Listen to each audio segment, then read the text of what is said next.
Welcome back to Nightly Nonsense. I'm here with my good friend Jason Wood. And as you notice, Jason has a hat on. I do. It is a Sabres hat. Now, we're not here to discuss what you think about the Sabres. That's I got some questions. I was looking at your hat, and all of a sudden this whole download came in to my head. So, Jason, start off by telling me a little bit about how it is that you decided, out of all the teams that play hockey, you're going to wear a Sabres hat.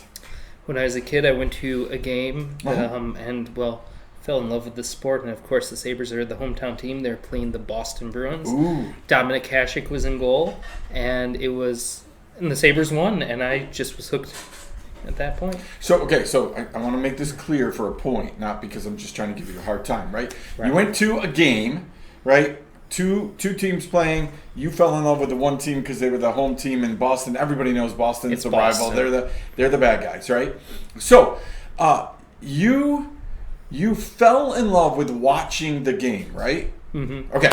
Did you ever play hockey before, like in college, high school, professional? Did you play hockey? Not before I fell in love. I played floor hockey when I lived in Minnesota, and then again a couple seasons out here at the Y. Okay, so you didn't fall in love with them because you had played the game or all those kind of things. It's exciting. Okay, so it's exciting. But you're watching the game and you get excited as a kid and then you start getting invested into the game, but specifically more invested into a team, right? So tell me about your Sabres fandom, right? How extreme, on a scale of 1 to 10, how extreme is your fandom? Ben, not It this used to year. be like a 15 out of 10.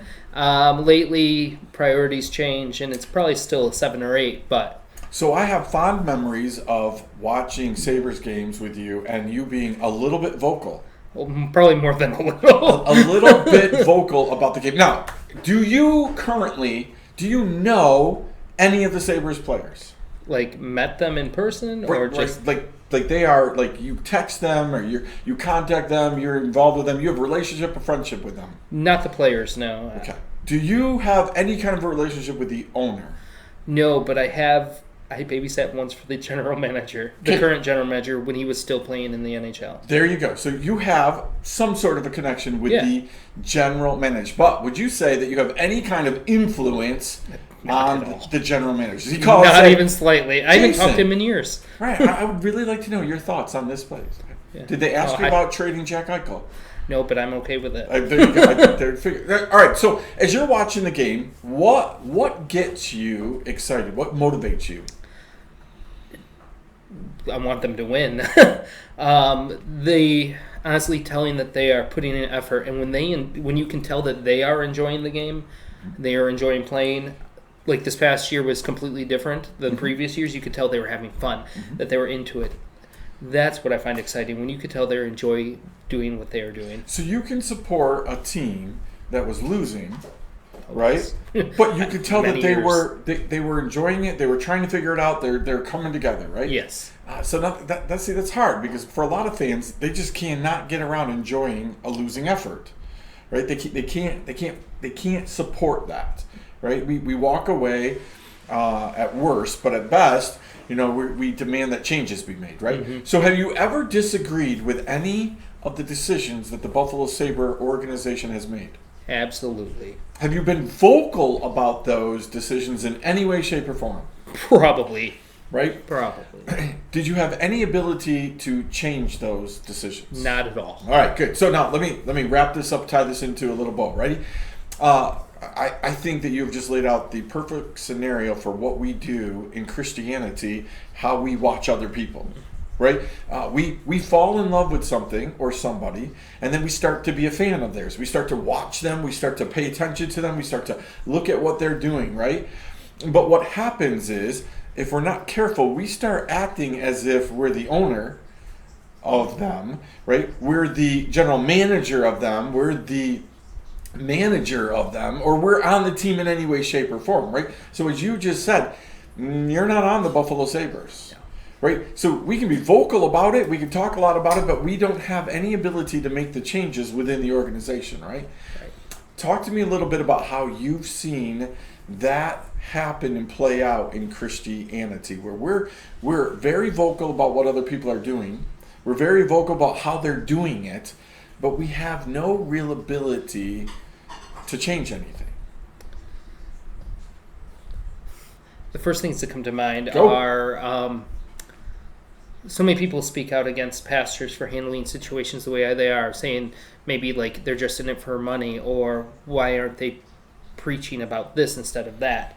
And we really want to control what they're doing and how they are doing it. In reality, maybe they are doing what God has called them to do. So now you've worked with youth before. Yeah. Okay. Have you ever had anybody question your tactics or what you're doing or decisions you were making? Absolutely. Right?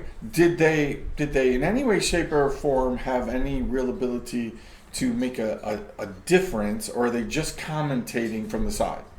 Well, they tried more than just commentating, and in some cases, they didn't affect the way I did things. They didn't change the outcome. Ultimately, God handled that whole situation, but they did impact the way other people viewed how I do what I do. So that's perfect, right? So if we're not careful, what we say about the Buffalo Sabres can impact how other people think and feel. Like we can say to them, "Did you know about this? Did you know about this player? Did you know this player did this? This player did that?" And all of a sudden, people are looking at things instead of enjoying the game. See, it only takes a minute, and then people get on the same track with me, right? The whole idea is, how do we come up alongside people, be a fan of them, right? We're not asked to be their general manager. We're not asked to be their manager for most of. We don't own them. God does those roles. How do we walk up alongside people and just simply be a fan? Well, I think the important thing is to remember beside people. If we are beside them, we're helping them through it. If we are behind them, we're pushing them. And they're going to stumble. They're going to fall. It's going to be so much harder for them to get from point A to point B than if we're beside them. If we're in front of them, we should never be in front of them. That's Jesus' spot. He's the leader. We are not. So the important thing is to remember we are beside them. Let's put our arm around them and keep walking with them, to encourage them, to strengthen them, and to help them, attempt to prevent them from stumbling. They still may stumble, but that's why we're still beside them, to help them up. Oh, look at that. That's fantastic. Now, what happens when we look at a situation and we totally disagree with the decisions that they've been making? Well, if no one's being harmed and they're not really, if it's not distracting from the ultimate goal of bringing people to Jesus, then just pray and let them do their thing. If somebody's being harmed or it is a distraction, then we need a one-on-one conversation. That's how we start off.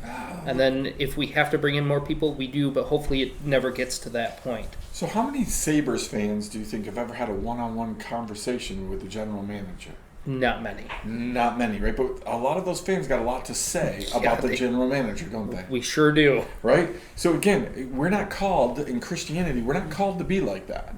Right? We're called to be a fan, come up alongside, right? Encourage, do all the things while, right, letting God be the general manager and make the decisions in that person's life. Right? All right. Wrap this up for me with answering this question, right? When we see our team win the Stanley Cup, hopefully, right, we're going to celebrate like crazy, right? As if we're absolutely. part of the team, right? Yeah. What happens when they fall short and they don't win the Stanley Cup? Disappointment. It depends on how far along they go. Right now, if the Sabres made playoffs next year, a lot of us would view that as a success.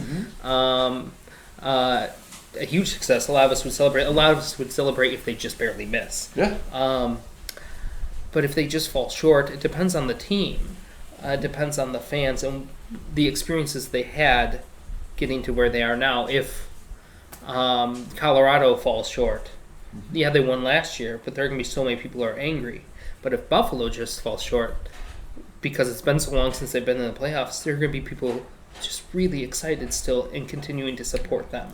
I love what you just said there, because that is so relevant, right? We get excited for people and are compassionate and have mercy on people who, they're trying, they haven't quite made it. But once somebody makes it somewhere, we're not super compassionate if they don't make it again.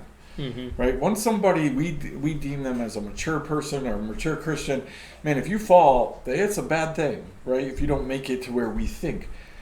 But the key to Christianity, one of the keys to Christianity is, I love what you said, we want to walk up alongside people, help them back up, right? So it's important, if the Sabres don't win the Stanley Cup this year, that the fans come up alongside and help them back up, right? We want a better season next year, we better lift you up now. Yeah, I think of the Vegas Golden Knights, who had success immediately. Their inaugural season, they went to the Stanley Cup final, but they failed. They didn't win the cup. So they had all these fans behind them, but then the fans were angry, even though they should not have ever even been where they were. So what happens is, after a couple of years, they fire the coach. They've traded some of their better players away and try to fill in with players that they assume are going to be better. In reality, they end up making their team worse by trying to fix what they thought the mistakes were, but they weren't really mistakes. Yeah, they traded out team for individuals is really what they did. Yes. Right? That's some good wisdom. Well, we got lots more to talk about on Nightly Nonsense, I'm sure, about the Sabres and other things with Jason. So you're going to want to pay attention over the next months, weeks, years, as we bring Jason back on and talk about these kind of things. So thank you, Jason. We're going to see you next time on Nightly Nonsense.